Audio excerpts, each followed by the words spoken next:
할렐루야. 오늘 저희들 로마서 16장 1절에서 2절의 말씀으로 로마서 강의 127번째 시간, 주님께서 당신을 추천하십니다 라는 제목으로 오늘 함께 은혜의 말씀을 나누도록 하겠습니다.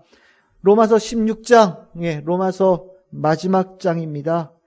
이 로마서라는 정말 인류 역사에 정말 가장 중요한 책 중에 한 권, 이 로마서에 종결되어지는 부분이고, 또 그 내용에 있어서는 좀 독특한 부분이 있죠. 많은 분들의 이름, 인사가, 안부의 인사가 길게 나오는 그런 장입니다. 신약 성경에 이렇게 안부의 인사, 그리고 많은 이름이 등장하는 장이 이외에는 없습니다. 가장 길고 또 아주 독특한 장이라고 할 수 있습니다. 그래서 우리가 이제 로마서 16장에 들어서면서 우리가 이제 이 로마서 16장을 먼저 좀 이해할 필요가 있는데, 로마서 16장이 이렇게 독특하다 보니 논란이 좀 많아요. 이제 학자들, 신학자들은 이 로마서 16장에 대해서 굉장히 분분한 의견을 가지고 있습니다. 일단 제일 많이 나오는 얘기 중에 하나는 로마서 16장 없어도 이미 로마서는 15장으로 충분하다라고 얘기하는 분들도 있어요. 때에 따라서는 사본에 따라서는 16장이 없는 로마서도 있기도 합니다. 우리가 바울이 보통 편지를 쓸 때 축복의 이제 기도로 마무리를 하거든요. 모든 편지가 거의 그렇습니다. 근데 이 로마서 16장 전에 15장 끝에 15장 33절에 평강의 하나님께서 너희 모든 사람과 함께 계실지어다. 아멘. 그러면서 이게 마무리가 됐잖아요. 축복의 기도로 마무리가 됐단 말이죠. 그러다 보니까 로마서는 15장으로 마무리된 거 아니냐. 이렇게 보면 이제 16장은 나중에 후대에 이 부분을 좀 덧붙여서 회람하면서 이 로마서를 여러 교회가 돌아가면서 추가로 인사말을 적은 거 아니냐, 뭐 이런 얘기들도 하고요. 또 이제 16장에 대해서 논란이 있는 이유 중에 뭐냐면, 이 로마서 15장까지는 뭔가 이렇게 가르침에 대한 내용들이 쫙 있거든요. 복음에 대한 내용들 우리가 지금까지 봤듯이. 근데 16장은 그런 내용이 별로 없어요. 그냥 이름들 나오고 안부 인사 나온단 말이죠. 26명 이상의 이름이 나와요. 그러니까 굉장히 많은 이름들이 인사하라는 얘기가 쭉 나오다 보니까 뭐 이렇게 앞의 내용과 좀 차이가 좀 많이 나는 것 같다. 그래서 이 로마서 16장에 대한 가치를 조금 적게 두는 경우들도 있습니다. 그만큼 조금 이질적인 부분이에요. 그리고 이제 우리가 눈치채지를 못하겠지만 이 로마서 16장이 또 하나의 논란거리가 있는데, 그게 뭐냐면 많은 이름이 에베소 교회의 교인들하고 연결되어져 있어요. 보내는 편지는 로마 교회에다 보내는 편지인데 뒤에 나오는 이름은 에베소 교회의 교인들의 이름이 많이 나오다 보니까 이거 로마로 보내기 전에 에베소 교회에 보낸 편지 아닌가? 가기 전에 들렸다 한 거 아니냐? 뭐 이런 얘기도 있을 정도로 평신도들은 잘 이해하지 못하지만 학자들은 이 로마서 16장 가지고 아주 의견이 분분합니다.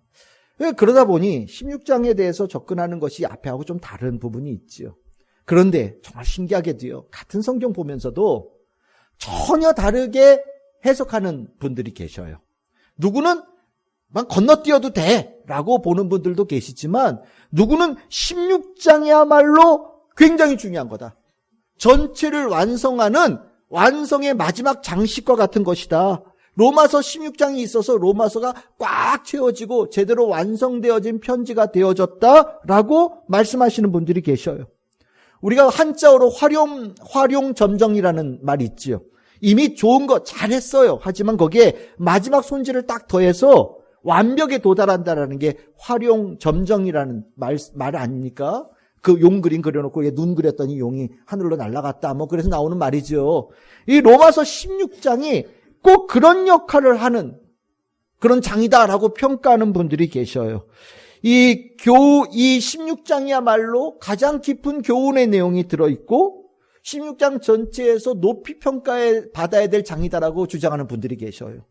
이게 굉장히 어색한 주장이에요. 많은 분들은 그렇지 않다라고 얘기를 했으니까. 근데 저는 개인적으로 16장의 가치에 대해서 높이 평가하는 이 분들의 의견에 동의합니다. 16장은 이게 제대로 읽으면 이 의미가 뭔지를 알 수가 있어요. 성경에서 제가 몇 차례 말씀을 드렸었던 것 같은데, 우리는 별 관심 없는데 성경에서는 굉장히 중요한 부분들이 있어요. 그 중에 하나가 족보 명단입니다. 이름 잔뜩 나오면, 족보 이런 거 나오면 우리는 읽은 셈 치고 넘어간단 말이죠. 예. 그런데 족보 명단, 신학적으로 보면 굉장히 중요한 의미를 가지고 있는 거예요.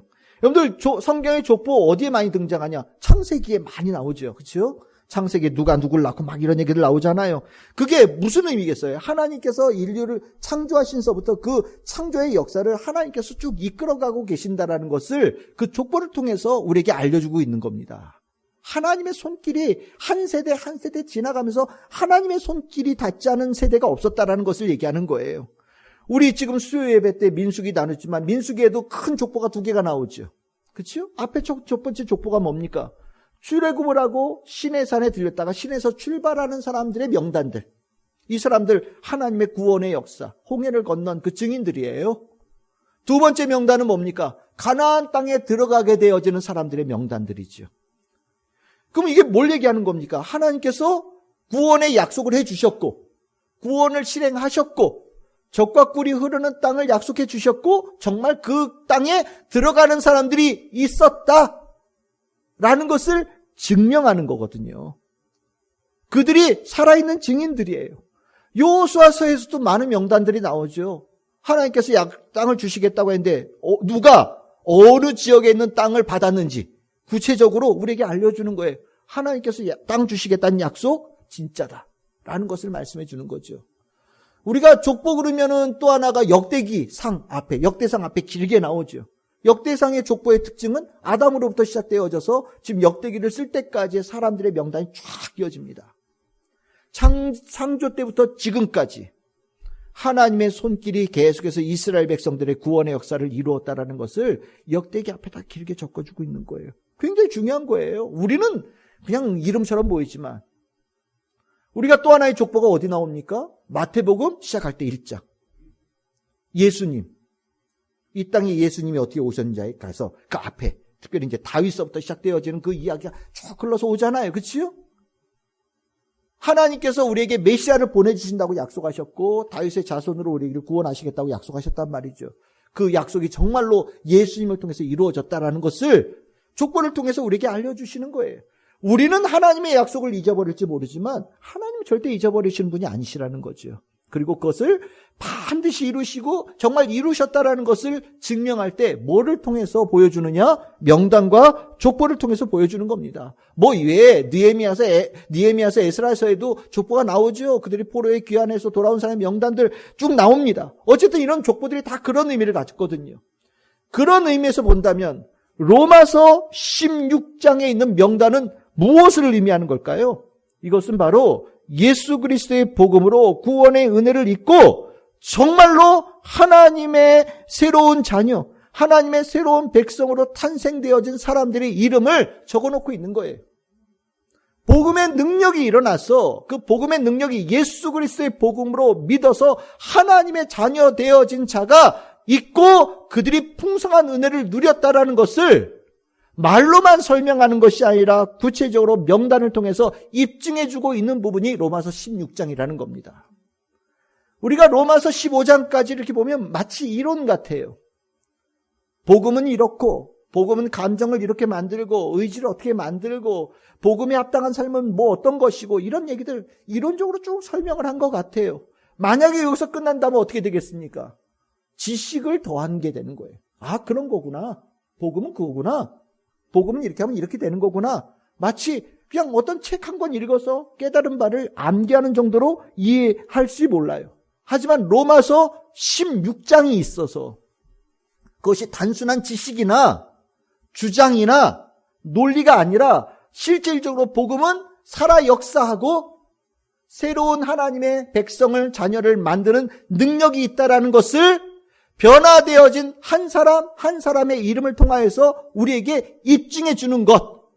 바로 이것이 로마서가 정말로 그 로마서에서 바울이 전하고 있던 복음이 능력의 복음, 하나님께서 우리를 구원하여 주신 능력의 생명의 복음이라는 것을 확실하게 입증하는 최고의 방법이라는 것이 확실해진다라는 겁니다.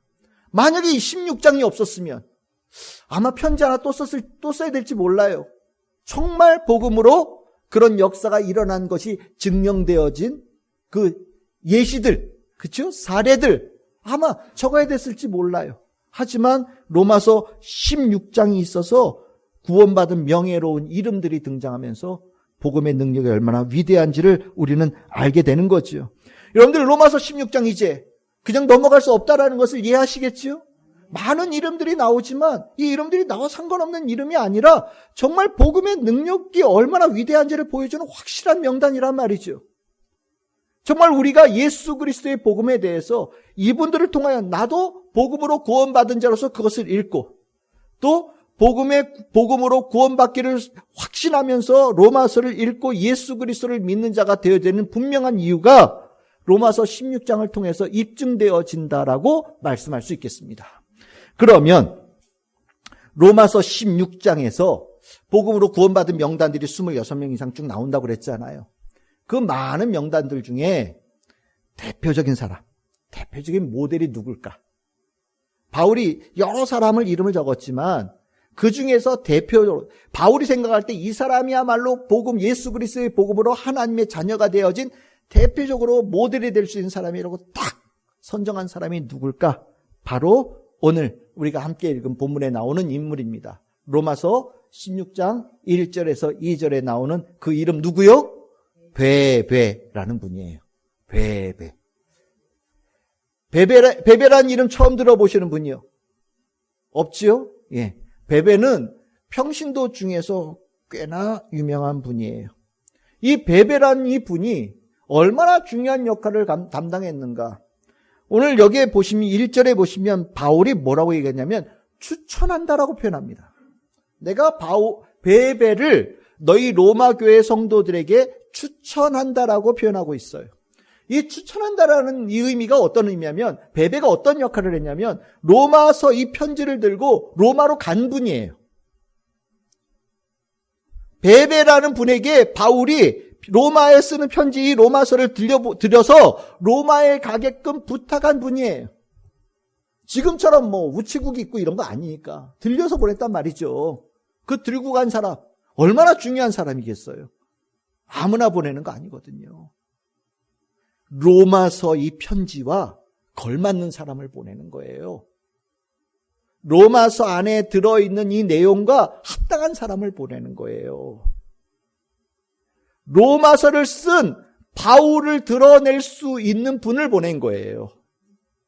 추천한다라는 게 뭐냐? 함께 서 있다라는 겁니다. 베베가 같지만 너희들이 베베를 볼 때 누굴 보듯이 하라고요? 나를 보듯이 하면 된다라고 바울이 얘기하는 거예요. 이게 추천이에요. 그러니까 바울을 본 적은 없어요. 로마 교인들이요. 하지만 베베를 보면 사도 바울이 어떤 사람인지 알 수 있을 정도로 완벽하게 바울의 이 복음에 충만했던 분이 베베라는 분이라는 겁니다. 이 추천이라는 단어 굉장히 의미가 깊은 단어예요. 그래서 이 추천이라는 단어를 바울은 자신의 편지에서 몇 군데서 이것을 좀 다르게 표현을 했었습니다. 그걸 보면 이 추천의 의미를 바울이 얼마나 중요하게 썼는지를 알 수 있어요. 그 대표적으로 고린도후서 3장 1절에서 3절입니다. 여기에 보시면 뭐라고 되어 있습니까? 그리스도의 편지다라고 얘기를 해요. 이 추천한다라는 의미가 베베가 바울을 나타내잖아요. 근데 이 그리스도의 편지라고 쓸 때 우리 성도를 얘기하는 거거든요. 성도가 어떤 사람이냐? 그리스도의 편지다. 그리스도의 말씀이 적혀있는 존재다라고 얘기합니다. 이게 추천한다는 의미하고 같은 의미입니다. 하나님의 예수 그리스도의 살아있는 말씀, 살아있는 영으로 쓰여지는 말씀이 심령에 새겨진 사람들이 바로 성도들이다. 예수님께서 직접 편지를 쓴 것처럼 보내시는 자가 누구냐? 바로 성도다라는 의미로서 이게 적고 있는 거거든요. 이게 추천한다라는 의미하고 아주 일맥상통하는 말씀이에요. 이 편지 말고 바울이 이것을 조금 또 다르게 표현한 데가 있어요. 그것이 고린도후서 55장 20절에서 21절입니다. 여기는 뭐라고 표현했냐? 우리가 그리스도를 대신하여 사신이 되었다라고 표현해요. 이걸 사신을 우리가 요즘 쓰는 말로 표현하면 대사를 얘기합니다. 대사. 대사관 있잖아요. 어떤 나라에 그 나라를 대표해서 가 있는 사람. 네. 대한민국의 주 영국, 주 프랑스, 한국 대사. 그럼 우리나라를 대표해서 영국과 프랑스에 가 있는 대사들이 있잖아요. 그런 것처럼 성도 한 사람 한 사람은 하나님을 대표해서 하나님을 대신하여서 이 땅에 보내어진 존재다라는 것을 바울이 얘기를 해요. 이 대사란 의미가 추천한다라는 의미하고 일맥상통하는 단어입니다. 그러니까 바울이 베베를 추천했다라는 이 추천이라는 이 표현이 굉장히 의미 깊은 단어라는 것을 우리가 이해할 수 있어야 돼요. 바울은요, 베베를 로마 교회의 모델로서 보낸 겁니다. 로마 교인들이 복음으로 예수 그리스도의 복음으로 어떻게 살아야 되는지, 예수 그리스도의 복음이 얼마나 큰 능력이 있는지를 경험하고 체험하고 알게 되어지는 존재로서 베베가 가장 확실한 증거라는 생각에 베베를 보냈다라는 거예요. 그러니까 베베, 우리가 베베라는 이 분에 대해서 우리는 잘 모르지만 확실하게 알아야 될 것은 베베라는 분의 이름을 우리가 기억해야 될 이름이라는 것만큼은 확실합니다. 오늘 이 시간 이후로 여러분들의 머릿속에 베베라는 이름이 깊게 새겨질 수 있기를 바랍니다.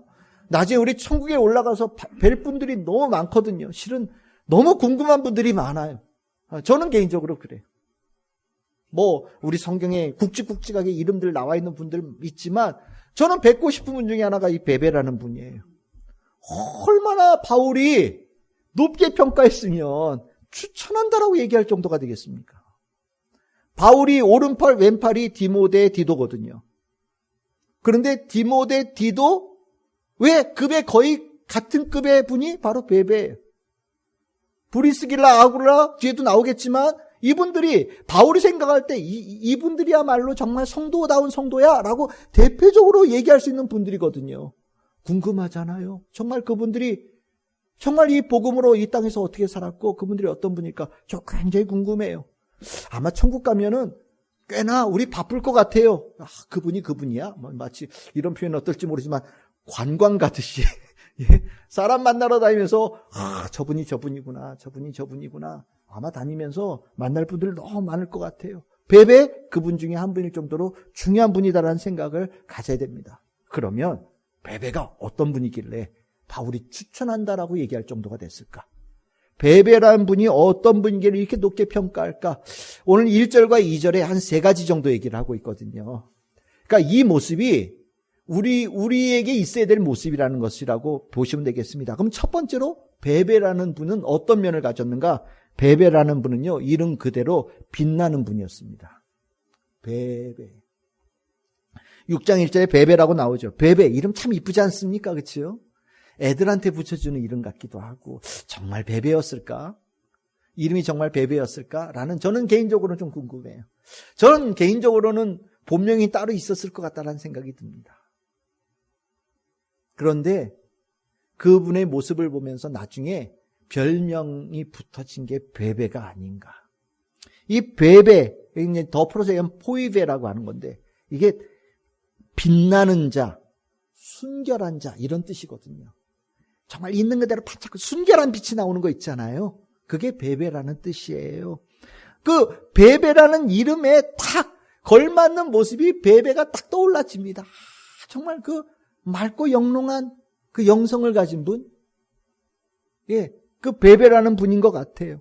사람이 빛날 때가 있습니다. 인생에 저 개인적으로 생각할 때 아기들 보면 빛나요. 태어나서 얼마나 이쁜지 몰라요. 정말 아기 보면 나도 모르게 웃음이 다 지어지시죠, 그렇죠? 아기들 보면 나도 모르게 웃고 손이라도 한번 흔들고 윙크라도 한번 하고 저 아기 되게 좋아하거든요.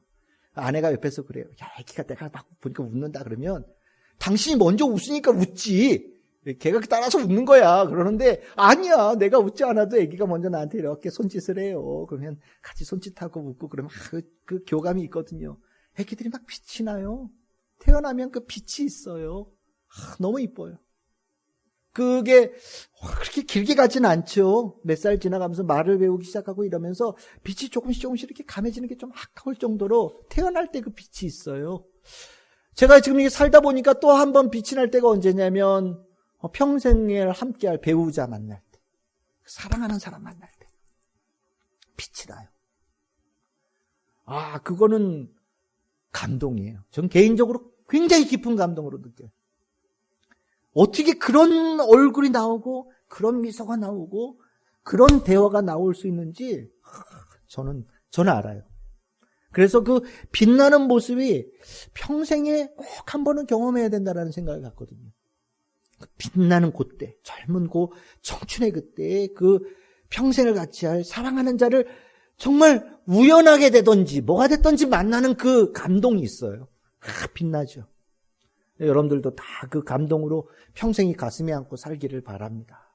그런데 이 빛나는 게 우리 결혼 생활을 해봐서 알지만 조금씩 이렇게 감해져 가잖아요. 그렇죠? 이렇게 시간이 지나면 애들도 그 빛나는 게 이렇게 내려가고 사랑할 때 그 빛나는 것들도 조금씩 내려가죠.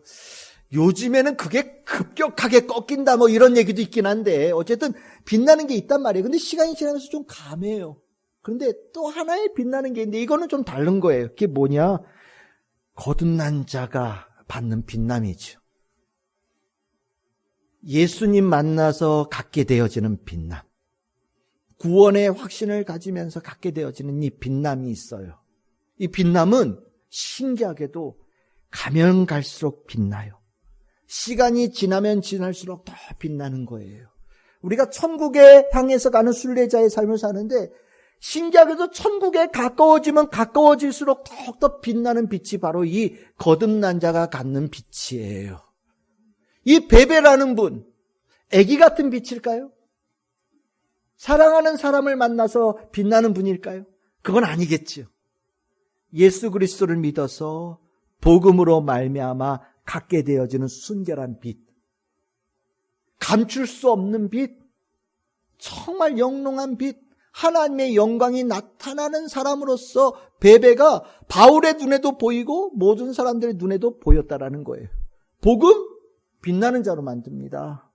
하나님께서는 우리에게 빛나는 자로 만드셔서 그 빛나는 자로서 이 땅에서 쓰시기를 원해요. 우리가 꼭 알아야 됩니다. 복음을 가졌다라는 것이 무엇이냐? 빛이 나요. 이 안에 감출 수 없는 빛이 있다라는 거죠.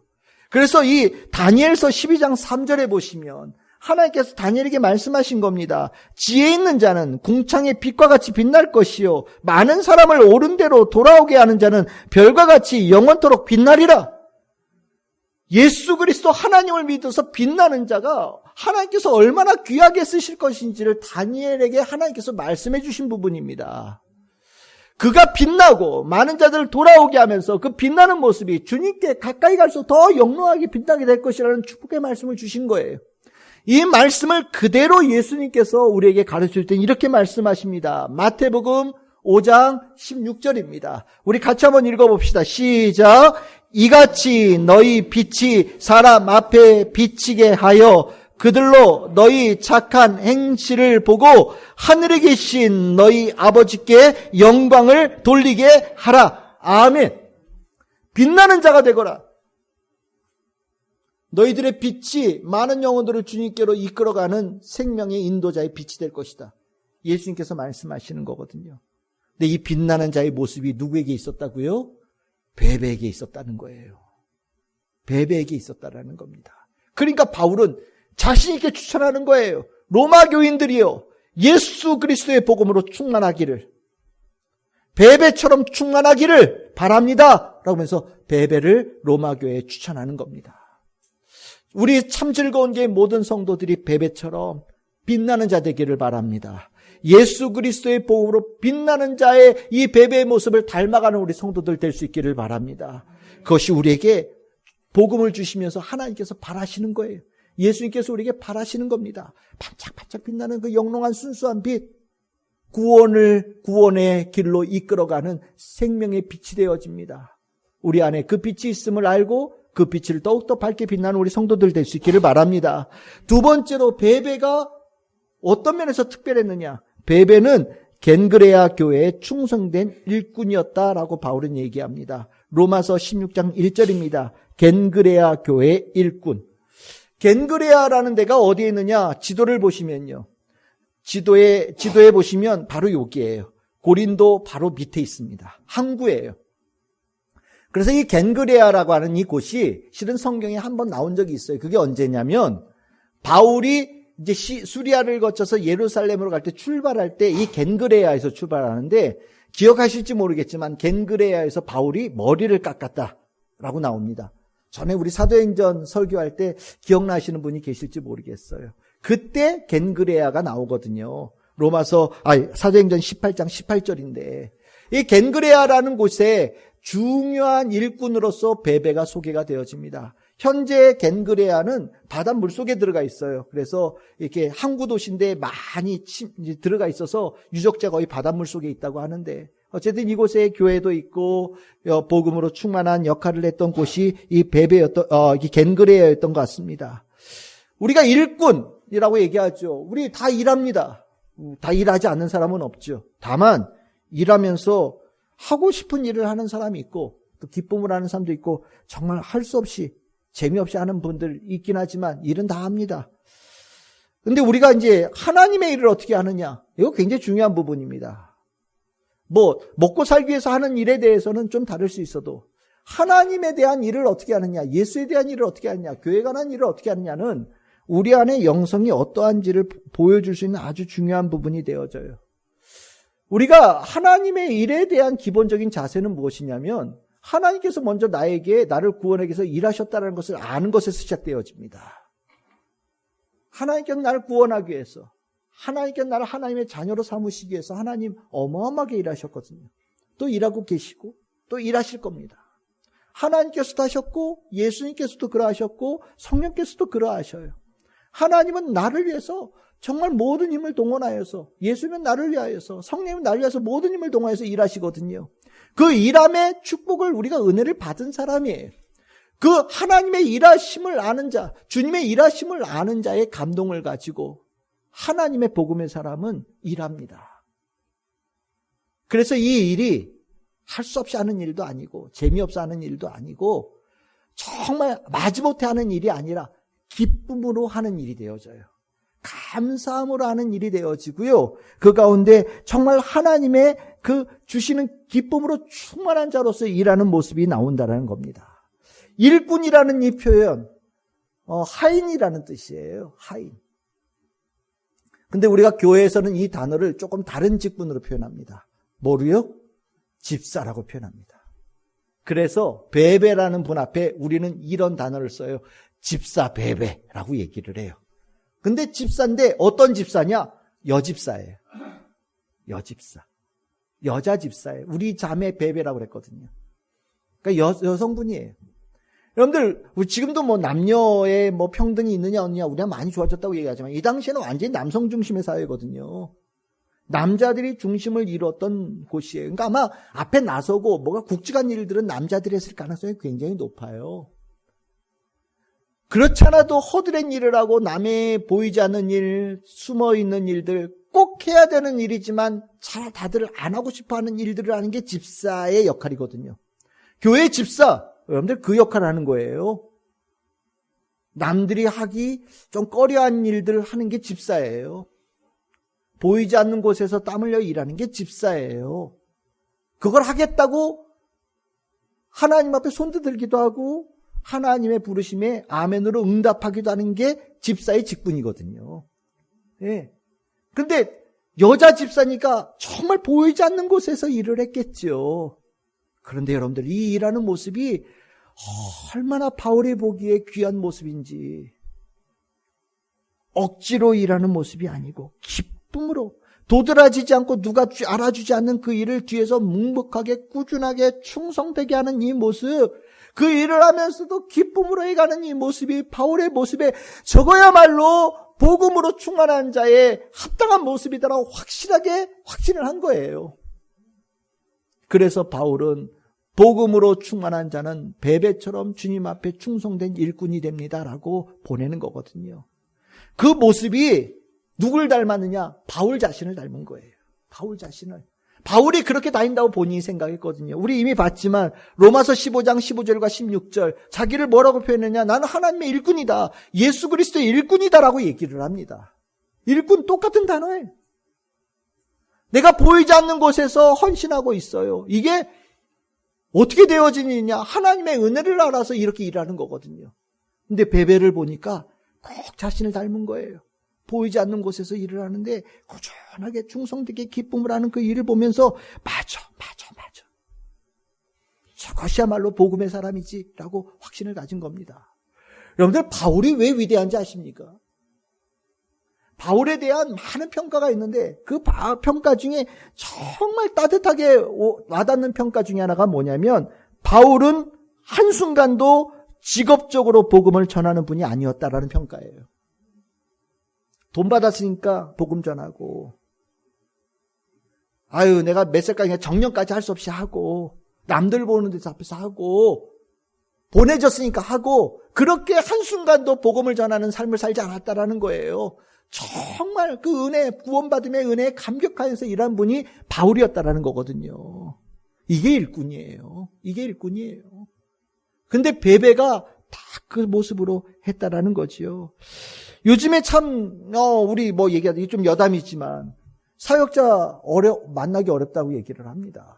교회에서도 요즘에 그 많은 신학교에서 전도사님들 막 신학생들 쏟아져 나오는데 막상 교회에서는 사역자 만나기가 그렇게 어렵다고 얘기를 해요. 그래서 위기다라고 얘기를 하는데 저는 개인적으로 별로 걱정하지 않습니다.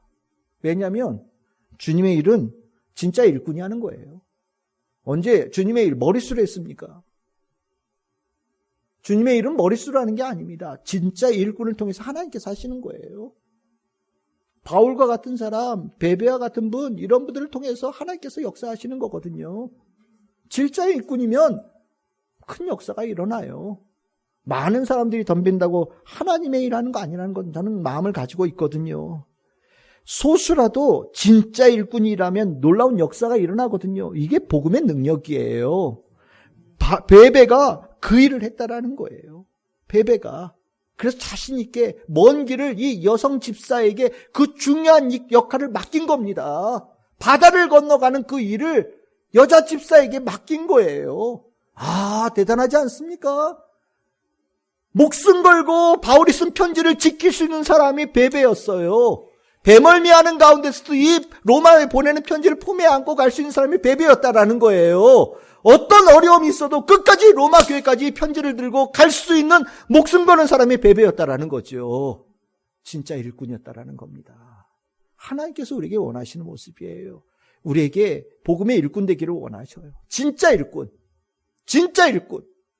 평생을 정말 구원의 감격을 가지고 보이지 않는 곳에서 기쁨으로 일하는 일꾼.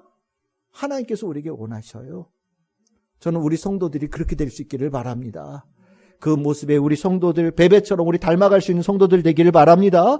세 번째로 바울이 베베를 강력하게 추천한 이유가 뭐냐? 베베는 교회의 보호자이고 든든한 후원자였기 때문이라고 얘기를 합니다. 로마서 16장 2절에 나오는 말씀이에요. 베베, 교회와 성도, 그리고 바울에게, 복음을 전하는 바울에게 든든한 후원자, 보호자였다라고 얘기합니다. 여러분들 후원자, 보호자라고 얘기하면 여러분들은 뭘 생각하시겠습니까? 부자였나? 라는 생각으로 먼저 다가올지 모르겠어요. 근데 저는 개인적으로 이 후원자, 보호자라는 이 뉘앙스에 여러분들이 하나님의 돌보심, 하나님의 이끄심, 하나님께서 인도하심, 하나님께서 지키고 계심에 대한 그 감정을 여러분들이 먼저 느낄 수 있기를 바랍니다. 하나님께서 돌보듯이 돌볼 수 있는 자가 베베였다라는 거예요. 이게 후원자입니다. 여러분들 성경의 창세기에 하나님께서 아담을 만드신 다음에 나중에 하와를 만들어 주시잖아요. 그렇죠? 어떤 존재로 보내십니까? 돕는 배필. 그 돕다라는 단어가 뭐라고 그랬어요? 에젤이라고 그랬죠. 에젤이라는 단어가 뭐라고요? 하나님께서 돕는 것을 에젤이라고 그래요. 아담은요, 하와를 통해서 하나님께서 나를 돌보고 계신다는 것을 체험하는 겁니다. 하와는 그렇게 하나님의 돌보심을 전해주는 통로 역할을 했다라는 거예요. 보호하심, 돌보심이 이렇게 귀한 겁니다. 여러분들 바울, 우리 예수님께서 베드로에게 뭐라고 얘기하십니까? 네가 날 사랑하느냐? 그치요? 네, 사랑합니다. 그랬더니 뭐라고요? 내 양을 치라라고 얘기하죠. 목회 바로 돌봄이에요.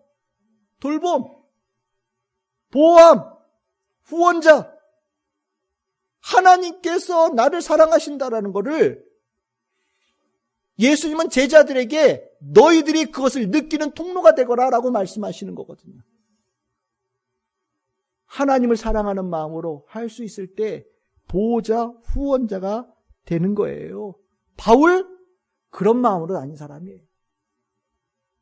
하나님의 보호하심, 구원하심을 전하기 위해서 때로는 매도 맞고 돌도 맞고 감옥에도 갇히고 굶기도 하고 아프기도 했지만 멈추지 않고 달려갔던 사람이 바로 바울입니다. 그리고 바울을 만난 사람들이 예수 그리스도의 복음을 들으면서 하나님께서 날 사랑하시는구나. 하나님께서 날 지키시는구나. 하나님께서 나를 인도하시는구나. 내가 하나님의 자녀구나라는 것을 체험하고 확신하는 은혜가, 역사가 일어났다라는 거예요. 바울은 그 보호자, 후원자, 격려자, 목회자로서 온 땅을 다녔다라는 거거든요. 베베, 바울의 목양에 은혜 받은 사람이죠. 바울 통해서 하나님께서 돌보시는 일을 체험한 사람이 베베였어요. 근데 베베는 하나님의 돌보심을 받는 자로서 멈추지 않았다라는 거예요. 주는 자 따로 있고 받는 자 따로 있지 않아요. 하나님의 보호함을 받아서 은혜를 받잖아요. 그럼 뭐가 됩니까? 이제 나도 누군가를 돕고 보호하고 후원하고 지키는 자로 나서는 역사가 일어난다라는 거예요. 베베가 그 역할을 했다라는 겁니다. 바울에게 돌봄을 받는 목양, 양이었는데 오히려 바울이 뭐라고 얘기합니까? 내가 베베에게 돌봄을 받고 있다라고 얘기할 정도로. 베베는 내가 하나님의 은혜를 받아서 어떤 역할을 해야 되는지를 잘 아는 사람이었다라는 거예요. 이 돌봄, 후원 얼마나 중요하냐. 히브리서 10장 24절과 25절 여러분들 꼭 기억하시기를 바랍니다. 함께 읽겠습니다. 시작. 서로 돌아보아 사랑과 선행을 격려하며 모이기를 패하는 어떤 사람들의 습관과 같이 하지 말고 오직 권하여 그날이 가까움을 볼수록 더욱 그리하자. 아멘. 여기에 나오는 이 4개, 돌아보고 격려하고 권하고 마지막 때가 다가올수록 더욱 더 힘을 써서 하는 것. 이게 바로 후원하고 격려하고 보호하고 후원하고 지키는 모습이에요. 모든 성도들에게 이 모습이 있어야 된다는 것을 얘기하는 거거든요. 후원과 돌봄을 수행하는 자, 교회에 언제나 연합의 중심이 되어집니다. 하나님의 돌보심이 그들을 통해 나아가기 때문에 그 가운데 하나님의 성령의 교류가 역사가 일어나요. 그래서 교회 안에는 더 돌보고 더 섬기고 더 후원하는 이들이 많아질 때 교회가 풍성해지고 따뜻해지고 생명의 역사가 일어나는 거예요. 베베는 겐그레아 교회의 이 모습의 중심이었다라는 겁니다. 연합의 중심이었다라는 거예요. 그러니까 로마 교회가 가지고 있는 문제가 뭐냐? 분열이 있었거든요. 강한 자와 약한 자의 대결이 있었어요. 그런데 바울이 자신 있게 베베를 보내는 거예요. 뭐 하라고요? 가서 이들을 묶는 자, 갈라져 있는 자를 하나로 묶는 자, 연합시키는 자, 그래서 생명이 넘치는 풍성함이 일어나게 하는 자로 자신 있게 베베를 보내는 거예요. 그리고 베베를 닮아서 너희들도 서로 후원하고 서로를 섬기고 서로를 지키는 자, 서로를 보호하는 자로서 복음에 합당한 자로 다시 태어나거라 라고 바울이 자신 있게 베베를 보내는 거거든요. 저는 우리 참 즐거운 교회 안에 성도 모두가 이 베베의 모습을 담기를 바랍니다. 서로 돕고 서로 섬기고 서로 지키고 풍성하게 하나님의 은혜가 나를 통해서 흘러나가는 축복이 우리 성도들의 삶 속에 풍성하게 일어나기를 소망합니다. 이제 말씀을 정리하겠습니다. 우리 로마서 16장 굉장히 중요한 장입니다. 진짜 복음의 능력이 있다는 것을 보여주는 증인들, 증거들이 나타나는 장입니다. 바울은 복음의 증인으로 베베를 추천하는 거예요. 로마 교회. 저는 이 모습이 하나님께서 세상에 우리를 베베처럼 추천하고 계신다는 생각을 가져요. 내가 너희들에게 추천하는 자를 보낸다. 어떤 집사, 어떤 권사, 어떤 장로, 어떤 성도를 너희들에게 추천한다 라고 하나님께서 우리를 보내시고 계신다는 생각을 갖습니다. 우리가 가는 곳에 하나님의 어떤 분이신지 드러나고 우리가 가는 곳에서 예수가 어떤 분이신지 드러나고 우리가 가는 곳에 구원의 역사가 일어나는, 복음의 역사가 일어나는 그 일이 분명하게 확실하게 풍성하게 일어나기를 확신하면서 하나님께서 우리를 추천하여 보내신다고 저는 생각을 해요. 우리가 그 추천하는 자로서 감당할 때 얼마나 영광입니까? 베베 이분은 정말 아름다운 분인 거예요. 더없이 빛나는 분. 하나님 보시기에 이 베베라는 분은 얼마나 귀하게 보셨을까요? 저는 우리 참 즐거운 교회 모든 성도들이 우리 복음 정말 풍성하게 듣고 있잖아요. 이 복음을 들었으니 이제는 우리는 이 복음에 정말 하나 되어진 자로 살아가면서 하나님께서, 예수님께서, 성령께서 자신 있게 추천하는 자, 자신 있게 추천하는 교회, 우리 성도, 우리 교회가 되기를 바랍니다. 저는 이 베베라는 분에게 감동을 받아요. 나도 이러면 좋겠다. 더없이 그랬으면 좋겠다. 정말 빛나는 자가 되면 좋겠다. 오늘 이 자리에 우리 빛으로 충만한 자리에 있는 거예요. 빛들이 모여있는 자리니까요. 이제 예배를 마치고 각자의 삶의 처소로 갈 거예요. 여러분들이 가는 곳마다 어두운 땅이 빛나는 역사가 일어날 줄 믿습니다. 하나님께서 여러분들이 그 일을 이뤄가기를 원하시니 기쁨으로 그렇게 하나님께 추천받은 자로, 예수께 추천받은 자로 늘 승리하는 성도, 우리 참 즐거운 교회 성도 되시기를 주님의 이름으로 축복합니다.